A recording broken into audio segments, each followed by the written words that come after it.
Welcome to the Dada's show. As we always say, this is the real life women's experience talk show.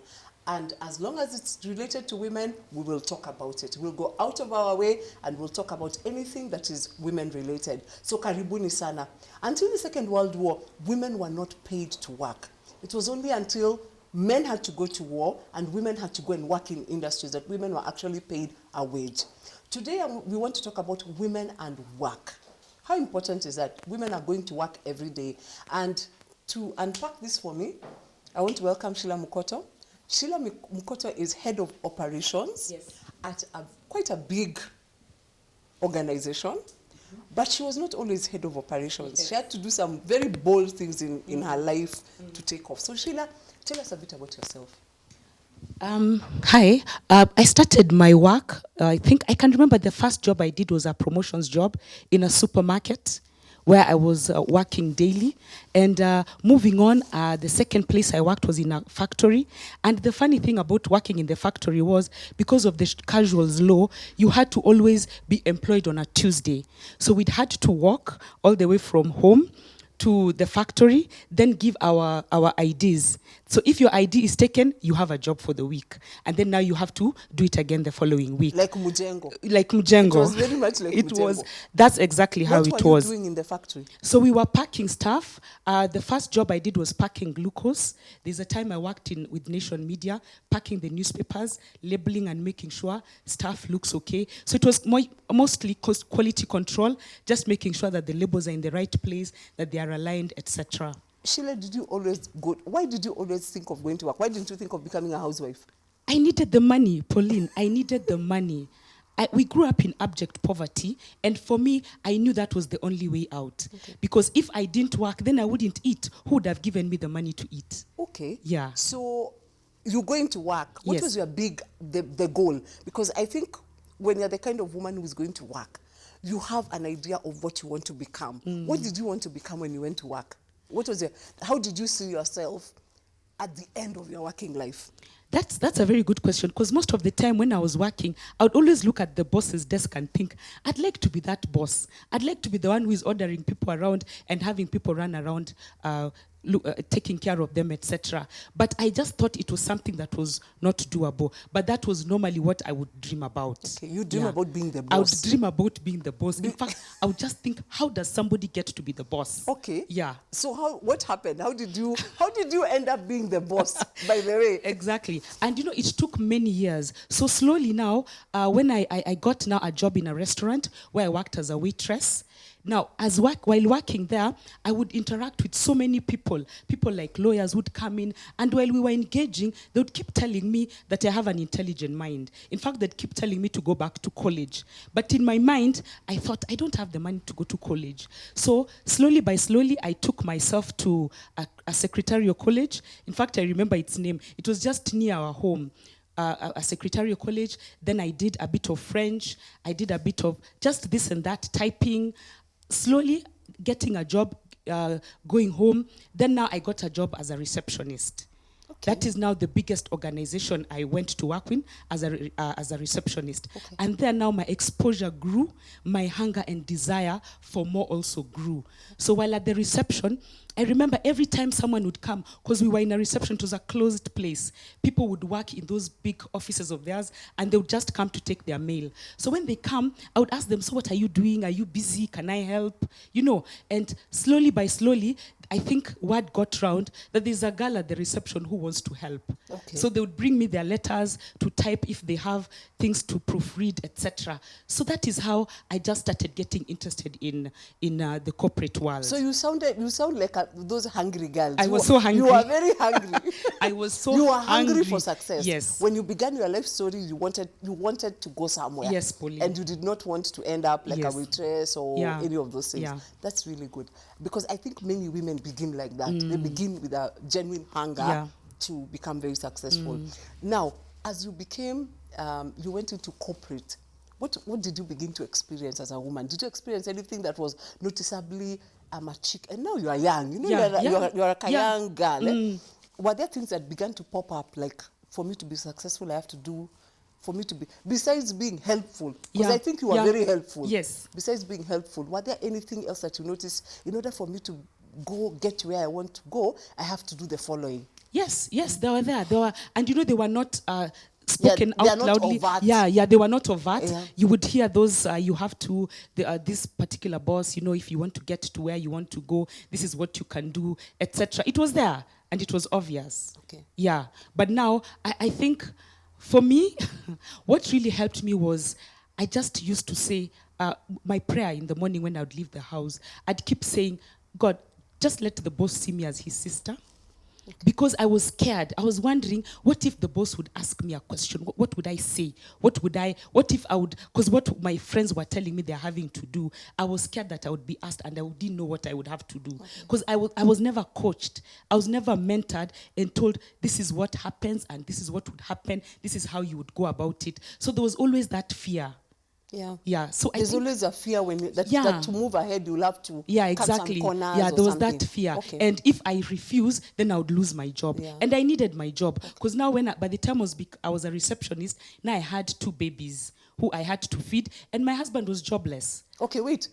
I want us to go back. You've gone so fast. Yes. So you're this hungry girl. Yes. You want a career. Yeah. But at the same time, you've gotten married early. Yes. What time did you get married?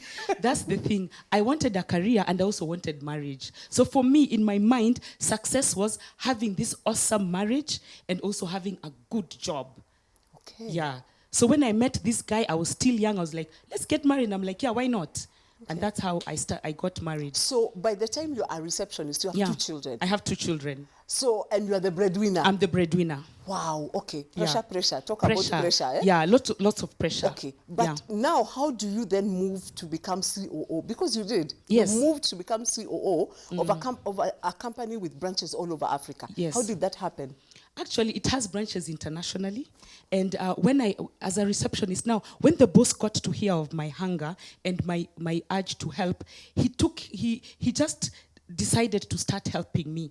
So what he'd do you know, he'd actually come and kneel, because he was a tall guy. He'd come and kneel at my desk and teach me stuff. He's the one who taught me Excel. He's the one who taught me accounts. He taught me so many things. So when he got that I would get it, now he would now leave me and give me work to do. So he kept challenging me. So when I got from the receptionist, there was a job opening for a project secretary.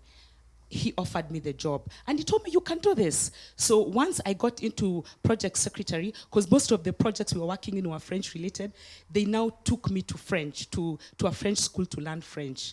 So I was now slowly catching up. From being a project secretary, again with my hunger, I was able to become a project officer. Mark you, all these jobs you require to have a degree, but I didn't. My degree was my boss. He's the one who kept training me and just making sure I learn a little bit more than what I know. So moving from, and this is over a period of 10 years, now from project secretary, I became a project officer, then a project manager. Then now when the opening for chief operations officer came on, I was like, I think I can do this. Because now I was looking at myself and looking at the JD, the job description, I was like, this is what I actually do. It's just that now I'll have to manage a few more people. So I went to the boss, talked to him, and I told him I want to do this job. Wow. And I remember most of the office, most of the people who were leading were men. Aha, interesting. Yes. You brought me to exactly. So now you're being coached by this Awesome guy. Yeah. Who I think he was not local. He was not local. He was a Mzungu guy. He was a Mzungu who guy. took interest in the fact that there's a Yes. girl in reception Very who's a hungry. bit hungry. Yes. So he began to invest in you and finally you become the COO. Yes. How did, as you went up the ladder, I want to ask you 2 questions. Yes. How did the men react to your promotion and how did the women react? First and foremost, most of the people believed that I got that job through favor. They believed that I must have. Whatever you've done. Exactly. That's what they believed, because they didn't think that someone without a degree would be able to do that work. So there were many questions that were being asked. And the men felt like, they felt entitled. They were like, why am I getting the job and yet they can do it? And being a mother, they felt that I had many excuses. Because you see, you have to go home early. while they stay on late. You come in, your house girl left, you had to stay in, you had to take your baby to hospital. And so they felt that I was not good enough for the job. I couldn't handle the pressure.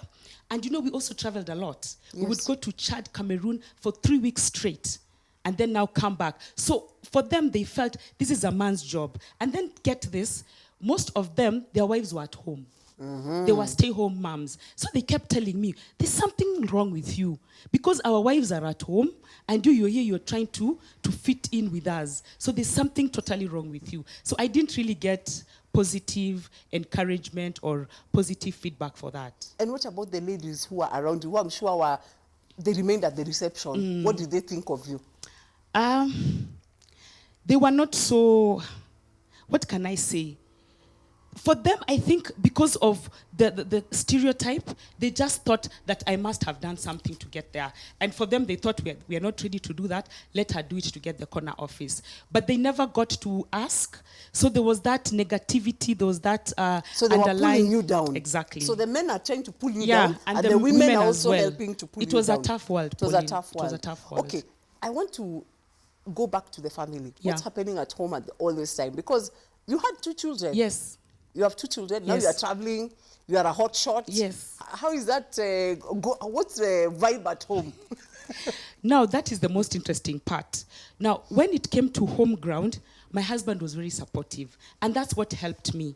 My husband was supportive. I don't know if it is his personality, Pauline. I don't know. But there's a way he was pushing me. And maybe it's because he was not getting as many jobs. And now he had stopped working. Well, he got a job briefly, but now the job, never worked. So he had started a business. So we really needed income. So that was one of the ways he was encouraging me, telling me, we need the money. We need the money for the kids to go to school. And he really encouraged me. So he was at the back, in the backs, at home, helping with the children, taking care of everything, going to schools, to the school meetings, just making sure everything at home is fine. Okay. That is what helped a lot. That's very strange. Yes. That is a very strange husband. Because normally most of the others, they are also pulling you down. Yeah. So he took care of business at home. He took care of business at home. Your children were okay. The children, so you traveled for 3 weeks. Yes. And then you would come back. Yeah. But there was a turning point. What happened? What made you think, maybe I should reconsider this story? Yeah, so here I am, I'm thinking I'm this powerful woman who is taking control of stuff.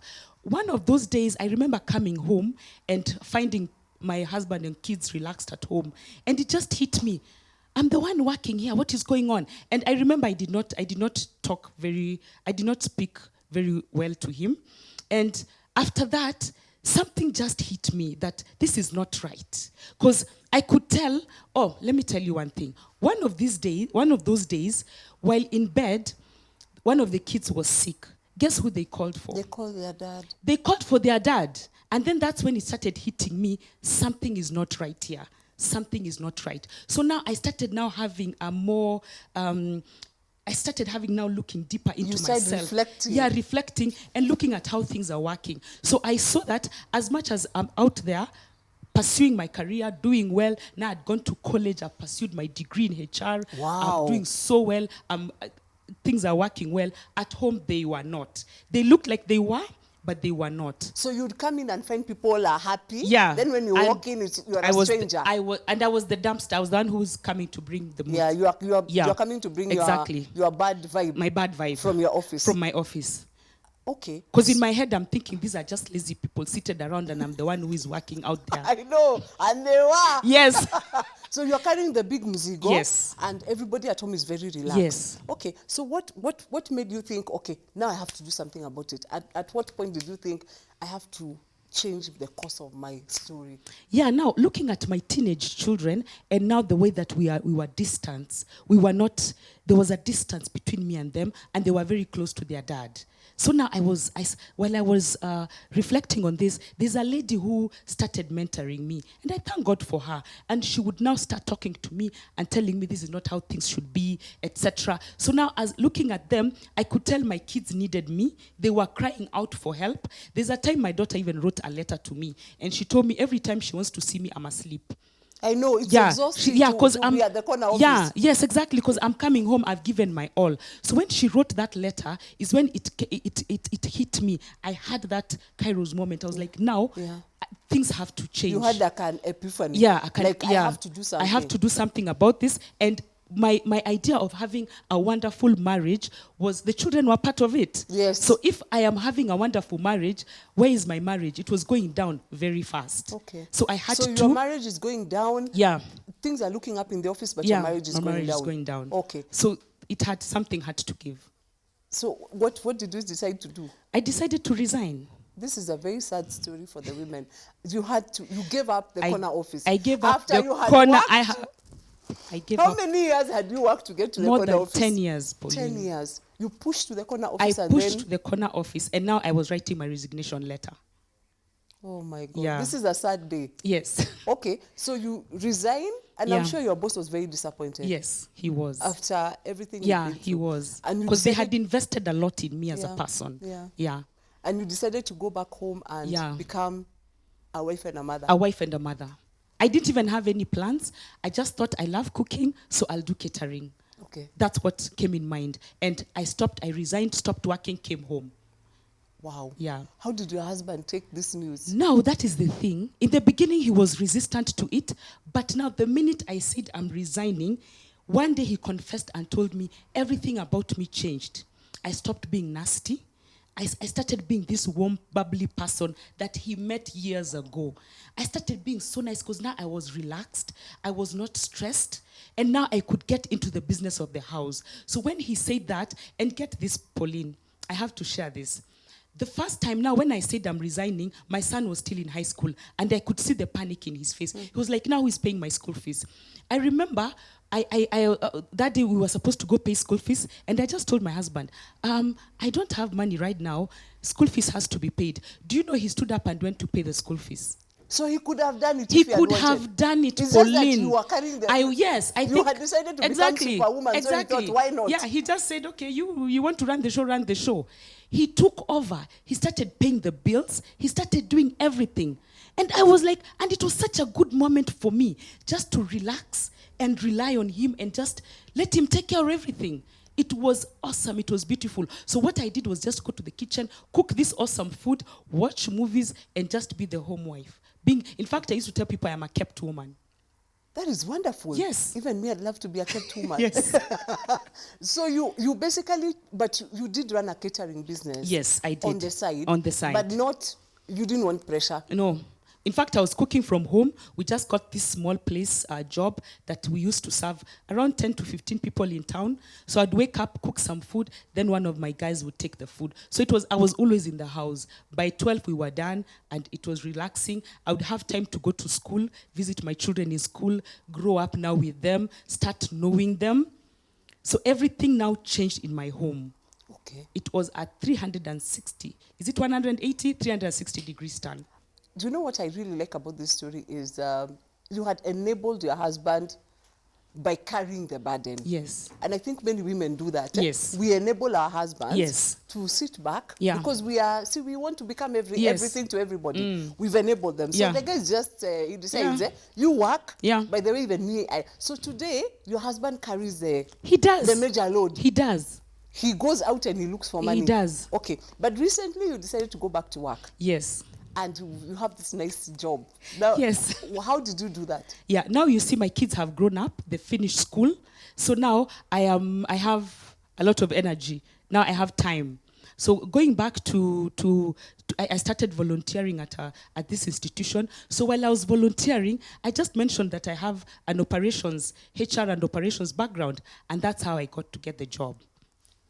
So now you have the best of both worlds. Now I have the best of both worlds. You have the corner office, yes, and you have the husband. Yes. But you had to make a little bit of a sacrifice. I had to. Okay. I had to. Otherwise, do you think, I want to wind up. Yes. Do you think if you had continued on that trajectory, you'd have lost your home? I think so, Pauline. I am so sure about that. Okay. Yeah.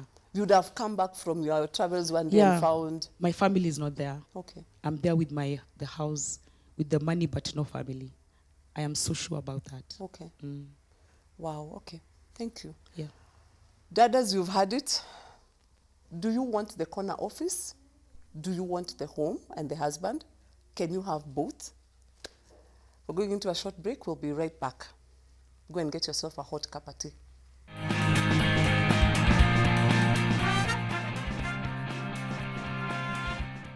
Welcome back to Dadas. Today we're talking about the world of women and work. If you want the corner office, what price do you have to pay? Is there a price to be paid? Will you have to lose your family? Are there compromises that you'll have to make? Are there seasons in your life that you'll have to rethink the way you are doing things? And we're joined by Jacqueline. Yes. Abur. Jacqueline, you're very welcome. You have a nice big title that I don't want to spoil. So I'll ask you, please introduce yourself. Okay. Pauline, it's really nice to be here. My name is Jackie Abor. I'm an ICF certified organizational effectiveness coach, and I work with organizations and individuals to help them maximize their potential. Okay, that's a nice fat title, don't you think, Yes, Sheila? I don't want to ruin that. You know, I try to remember what she does. So, Jackie, we were talking with Sheila about work, the world of women and work, and I think sometimes we tell our girls, go for it. Yes. Go for it. Yeah, go and take over the world. But we don't tell them that in order to take over the world, you may have to make some sacrifices that men don't have to make. What has been your experience, especially coaching women? Okay. I think if I'm to share my experience in light of what you've said, we tell the girls go for it. Huh? And I think they should go for it. They should go for it. For women, it's maybe just a bit more challenging. But you can be able to successfully negotiate career, work, family very well, but it's just a bit more challenging. And you need to learn how you'll be able to do it effectively. Okay. So, Sheila, negotiating work, family, life, family, everything, yeah? I think at your breaking point, you realize something has to give, yeah? Yes. Why? How was the? Because we normally say there are balls you throw in the air. Yes. Some balls are, we say it's a common saying, cliche. Yes. Some balls are plastic. Yes. Some are glass. Some glass balls will fall and break. Others, when they fall, they bounce back. Yeah. What was your experience balancing everything? Because it sounds good on paper. Yeah. But in reality, is that possible? For me, I don't think it is. It's really crazy balancing all the three, because I know that it is possible to balance. You will do it, but something suffers. And over the years is when you come to discover what suffers. But something always has to give. Something gives. That Yeah, was your something experience. gives, yes. So it's not possible. Have you met women, maybe it's Sheila who was not able, have you met women who are able to juggle the balls, and how have they done it? Okay, I think maybe one of the things I would want to say is when we look at a particular woman, like let's say this person, what is their goal? And to be able to balance my work, my family, and look at it in terms of like the life wheel, plus your health, your finances. I want to be able to earn this amount of money. My health needs to be optimal. My kids. So you look at it holistically. Yeah, so we don't And look so, at bits only. yeah. Okay. So when you're going for whatever position in your career, you need to check, how am I going to negotiate all these different angles successfully? Like, look at it in terms of what options do I have? Okay. What obstacles do I foresee? Okay. So that there are no blind spots and you give one side too much. And definitely there are seasons. There are seasons that work will probably demand more. If you have younger kids, there are seasons that will demand more. When you're expecting, something will have to give, but you're looking at it, how do I negotiate all these things successfully? You know, Jackie, what I love about what you're saying is that before, so that as a woman, as you get into the workplace, Yes. you are looking at your life holistically. I don't think we as women look at it like that. Yeah. If you listen to Sheila's story, she was at a place where she needed money. Yeah. So for her whole Focus. was on going to get the paycheck. And even her hubby was also even encouraging her, just go and bring the money. Yeah. So in a sense, even society will tell you, just go and work. Don't worry about the kids. Leave them with the house girl. So I think that is where you also look at what will be the implications. of me leaving this child with a house help. So you have to be very intentional about the plan of, this is where I want to go. You have to be successful. This is where I am at. This is my current reality. So look at it. Don't just look at one aspect. And then the other things, in terms of even maybe your husband, are you guys growing both personally and professionally And together. so that one is not left off and the other one has gone miles ahead? And when you come back now, you don't have much that binds you together, because now you're this flying successful You are flying, career and woman. the husband is the house husband. Yeah, so I think just looking at it, that how do you want to negotiate work and family in a successful way? Wow, okay. Yeah, and you have to be intentional about it. Like, if I'm going for this corner office, what will it mean for the kids? Like, if I have to travel for work, does the organization give me an opportunity even once in a while to go with the kids on holiday? Husband, Like, if I have a young baby, like, what are the logistics? And I think sometimes that's why working with a coach is very good, because it helps you to become very intentional and you're held accountable, so that you're not succeeding in one area too much and then the other area is suffering. And you're feeling like, okay, maybe I had to sacrifice my career for this, or I had to sacrifice my family for this. So it's more of a life integration, because sometimes there are even times you have to carry work home. Yes. And you can decide, at this rate, I want to be a stay-at-home mom. But you're a stay-at-home mom, but you're not intentional about how you're raising up your kids. Like, even when you're with them, what outcomes do you want? In terms of even developmental psychology, do you know these kids at this age, this is what they need, this is what I need to help them negotiate successfully when they move. And that's why I think we were talking about the aspect of seasons. Like, there's a particular seasons your work can take a bit more, and there are particular seasons your family might take a bit more. So it's just integrating. Hey, okay. Sheila, did you know any of these things? No. You wish you had met Jackie. No, in fact, that's what I've just thought. I should have met you, Jackie, at that time. I'm sure now I would have maybe been able to balance it. Because that time I was just working on what is needed at that time. Okay. Yeah. You had limited knowledge. I had limited you had knowledge. Limited I had scope with what you were given. Exactly. Okay. I think the other thing I want to ask Jackie, do women ask for too little? I think for many women, we don't ask. Like, for example, I'm the CEO of this company. Can I work from home for 3 days because I have a small child? I think we women, because the workplace is designed for men, when we come into the workplace and we are women, we take on the role of men. We decide we are men as well. So we don't say, no, I have small children, I have to leave early. No, I have just gotten a child, I have to leave at 2 to go and breastfeed my baby. Okay. I think we feel ashamed. We feel ashamed to say, I'm sorry, I have to not be here. Yeah, I have to right. not be here now because I have to be at home. Yeah. I cannot come for that cocktail because, no, I have to be at home. What do you think, We Sheila? should change ourselves, and you're so right. We don't have the capacity to say, or we don't have the confidence to say that this is what I require and I demand it. And it is interesting, like reading that book of where there's that book Steve Harvey wrote. Yeah. That Think Like a Man.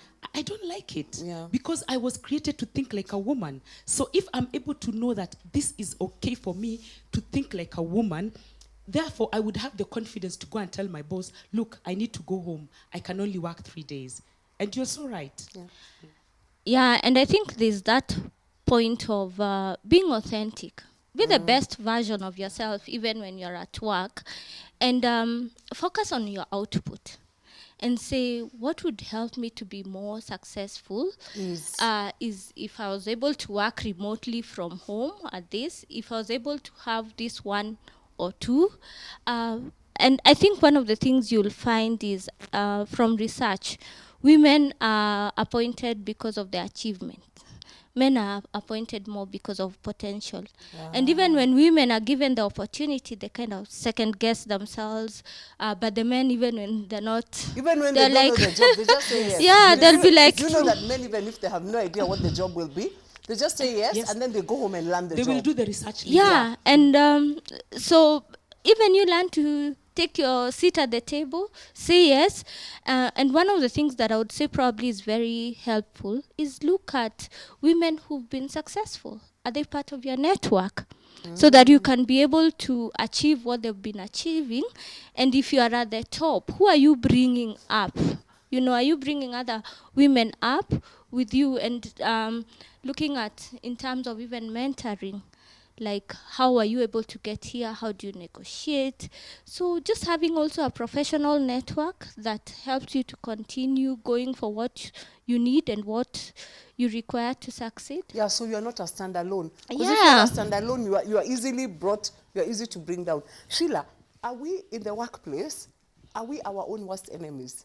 I think we are. Are we so unkind to each other? First of all, if you're promoted, the woman is the last person to tell you congratulations. Yes. The woman is the one who will give you the most trouble. Yes. She'll act up and she will not be helpful. And then I think, do we not then give each other room to grow? What has been your takeout? Yeah, I feel that we are. I don't know if it's because of our background, because maybe we don't know any better. So we are not there. You know the way men are there for each other, encouraging each other and telling people Yeah, they one can of do our this. team made Yes, it. exactly. I don't find that among women. And I feel that it should be there. I don't know why it's not there. But I guess that if we were able to draw in ourselves, we can do this. Okay. Yeah. What do you think, Jackie? Yeah, I think that has been a challenge. But in terms of coaching, I'm looking at it this way. Coaching is very futuristic. How can we change this script? Yeah. And it starts with you. You know, like, are you celebrating each and every milestone your fellow woman makes it? Oh, I had you appointed on this position. So how can I be of help to make sure you're continuing growing. to perform Yeah. and that you're working and you're thriving both at work and at home? Yeah. Okay. The other thing I noticed about women is that when we meet, we don't propel each other. You see, like when guys meet in a pub, they talk about things that will push the woman forward. I noticed that when we meet in the chama, we behave like as if we don't have jobs. Yeah. I don't know if we meet in the chama, we behave like as if we don't have jobs. When we meet in weddings, like we don't have jobs. We don't ask each other. We ask each other, what are you wearing? Yeah. What lipstick is that? Yeah. We don't ask, are you reading a book? Are you going back to school? We don't, I don't know. I feel we don't push each other to become the best versions of ourselves. And that sometimes you surround yourself with women, and at the end of the day, none of them has any idea of even what you do, Yeah. of your job. What is your take on that? Yeah, I totally agree. And I just have to say this, Jackie. When we were coming to the show, we had a conversation with her. And you know, for a moment there, we talked about critical thinking. We thought about careers and how, you know, you can be coached into stuff. And I totally enjoyed our conversation. I was like, wow, this is one lady I should hang out with. And it was really refreshing. So I totally agree with you. Maybe we should change the script.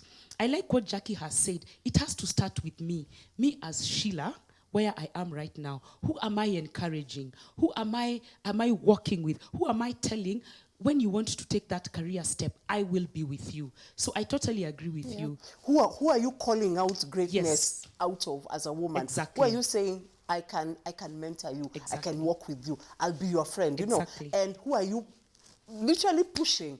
Because I know, you said it, if it hadn't been for a boss somewhere, who was a man who actually saw that you had potential and insisted Yes. on pushing you, you wouldn't be who you are Exactly. today. Yeah. So Jackie, what is your And what are I'm your in thoughts?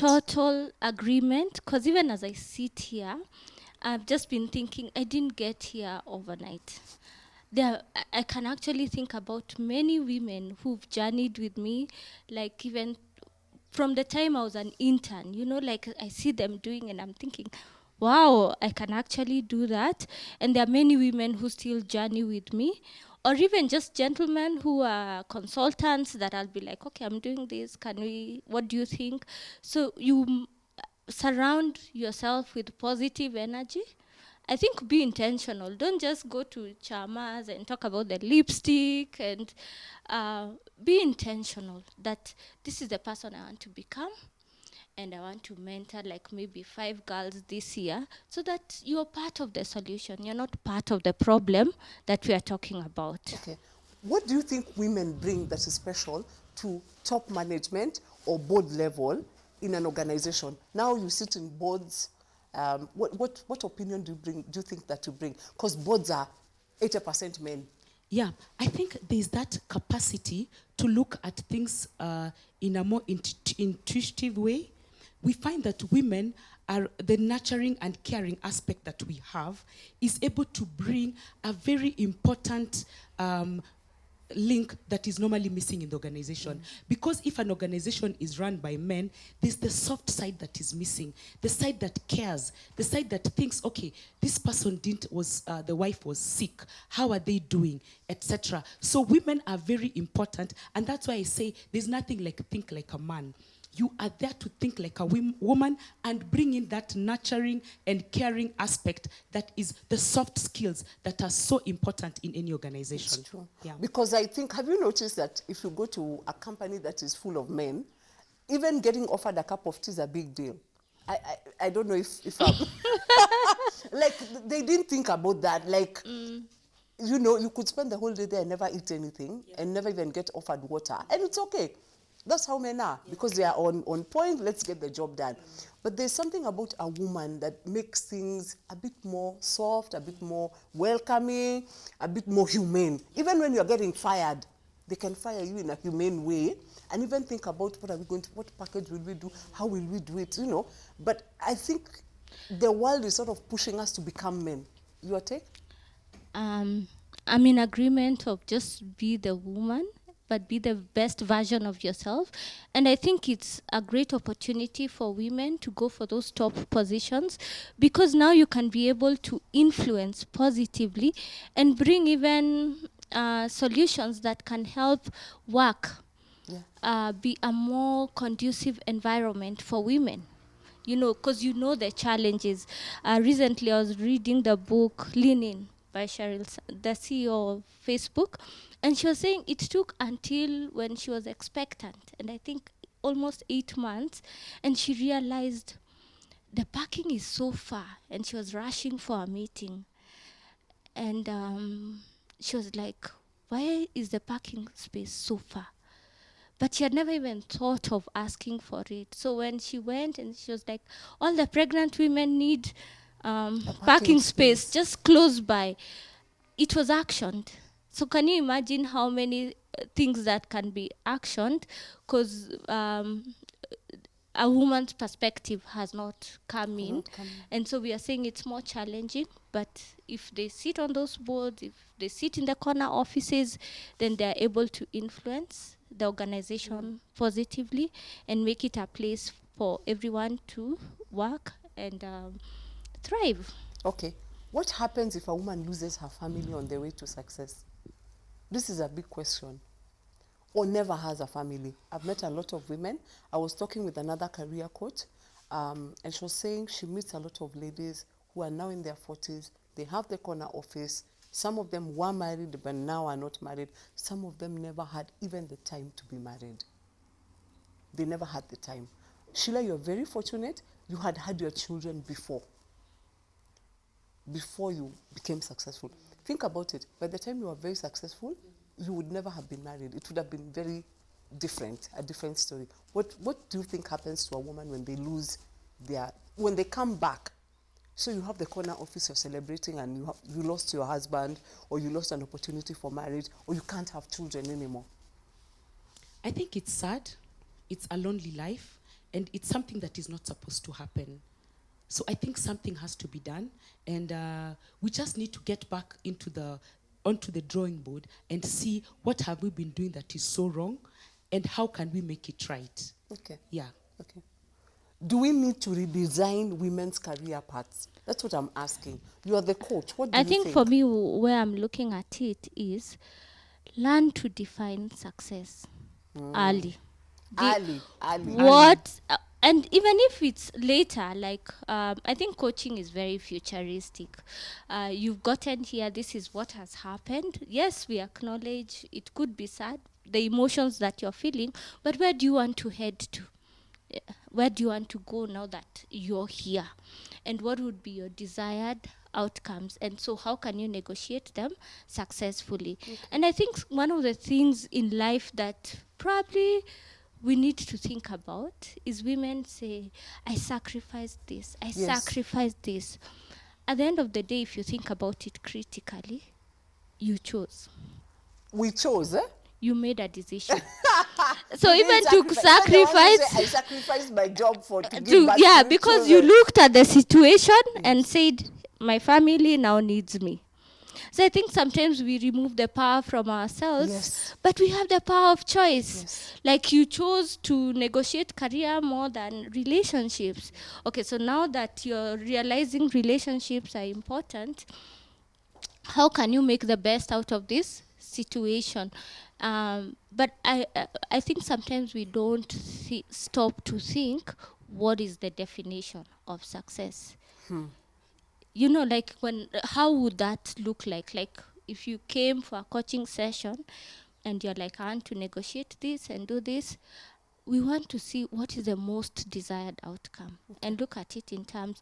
Even there are things sometimes we say you give your career, your family, but now your health is suffering and Yeah. you can no longer. So just looking at life, how you can integrate everything and do it well and maximize your potential. You're so clever. When I grow up, Sheila, I want you to end with a parting shot for you. Do you think now, looking back at your journey and at where you are, do you think, yay? Or do you think I could have done a few things differently? What do you think? Honestly, Pauline, I would have done many things differently. I would have. And right now with a teenage daughter, that is what I'm thinking. I would have done things differently. Maybe I would have gone to look for a life coach. Maybe I would have sat down and just checked my life. And I like what she said. I could have maybe thought, what is my real definition of success? Yeah. Okay. Dadas, I leave you with this thought. What is your definition of success? Is success the corner office where you end up lonely but celebrating big success? Or is success for you a marriage, a working marriage, happy children, even if you don't get the corner office? Or is it a mix of both? And what choices will you have to make? As we've had today, you have to be intentional. You have to think through what you're doing. No more guesswork. And if you need to get a coach, go and look for one. We love you. God bless you. Have a lovely week. Baraka.